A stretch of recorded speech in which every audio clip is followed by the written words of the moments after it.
আসসালামু আলাইকুম। আশা করি এই ভিডিওটা যারা সৌদি আরবে প্রবাসী আছে, যাদের আকামা নাই, তাদের জন্য খুব উপকারে আসবে।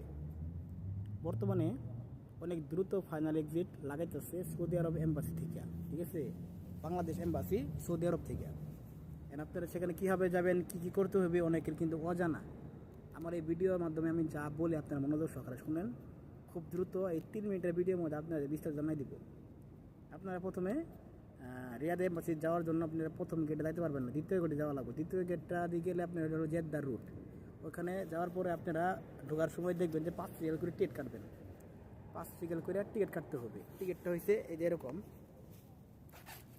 5 রিয়াল দিয়ে টিকিট কাটবেন। এই যে এরকম একটা টিকিট দিবে, এই যে এরকম একটা টিকিট দিবে, ঠিক আছে। তারপরে পাসের জন্য সিরিয়াল দিয়ে থাকবেন। ওখানে ভাগ ভাগ করা থাকবে যে বাংলাদেশে লোকেদের জন্য, ইন্ডিয়ার লোকদের জন্য, ইয়েমেনি লোকদের জন্য ভাগ ভাগ করা থাকবে সিরিয়ালভাবে। ওরা এক এক দেশের কান্ট্রি লোক এক একটা বাসের মধ্যে উঠবে। ওঠার পর আপনারা ওই বাসে আপনাদের বাংলাদেশ এম্বাসি ওইখানে নিয়ে যাবে। নিয়ে যাওয়ার পরে আপনারা জিজ্ঞেস করবেন তাহলে কী সমস্যা, তখন বলবে যে কত নম্বর কাউন্টারে যাবেন, ঠিক আছে। ওই কাউন্টারে যাওয়ার পর আপনাদের যদি রিয়াদ এম্বাসি হয়ে থাকে লেখা থাকবে, উপরে লেখা থাকবে কাউন্টারের উপরে যে কিসের জন্য আপনি আইসেন, কী আবেদন করতে আইসেন। তখন ওখানে লেখা থাকবে যে স্পেশাল এক্সপায়ার তাদের আকামা এক্সপায়ার, ওই জন্য আবেদন করার সিস্টেম কি। ওখানে আপনার কী কী লাগবে জানেন? আপনার পাসপোর্টের ফটোকপি, একামার ফটোকপি, ঠিক আছে, মানে দুইটা একসাথে এক কাগজের মধ্যে নাম্বার সহ লিখে দেবেন। লেখার পরে আপনি ওইখানে কাউন্টারে জমা দিবেন। জমা দেওয়ার পরে ওরা কী করবে, আপনার ফিঙ্গার নেবে। ফিঙ্গার নেওয়ার পরে আপনার মোবাইলে বলবো যে এটা অনলাইন করার জন্য, ঠিক আছে। যখন আপনি ওইখানে কাজ শেষ, তখন আপনি যে কোনো একটা মক্তব থেকে, যদি রিয়াদের হয়ে থাকেন, আপনারা কোনো কাগজ দিব না, ঠিক আছে।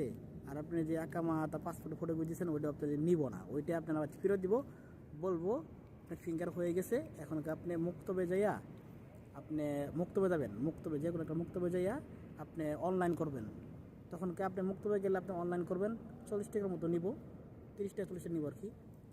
অনলাইন আবেদন করার পরে আপনার মোবাইলে মেসেজ আসবো। ওই মেসেজটা আসার পরে আপনাকে বলবো যে আপনি অনলাইন আবেদন হয়ে গেছে। তৃতীয় মেসেজ 1 2 3 তিনটা মেসেজ আসবো আমার মোবাইলে, ঠিক আছে। 15 দিন লাগতে পারে, 20 দিন লাগতে পারে। 3টা মেসেজ যখন আসবো, তৃতীয় নাম্বার মেসেজ যেটা আসবো ওটা হলো আপনার সাউদাত নাম্বার। ওইটা যখন আসবো তখন ওইটা আপনি যে কোনো কম্পিউটার দোকান থেকে ফটোকপি করে নিয়ে আপনি যে অনলাইনে যে অনলাইন করছেন, এই অনলাইনে ফটোকপি, একামা পাসপোর্টের ফটোকপি নিয়ে আপনি দ্বিতীয়বারের মতো আবার যাবেন রিয়াদ এম্বাসি। তারপর ইনশাল্লাহ আপনার এক্সিট আবেদন হয়ে যাবে।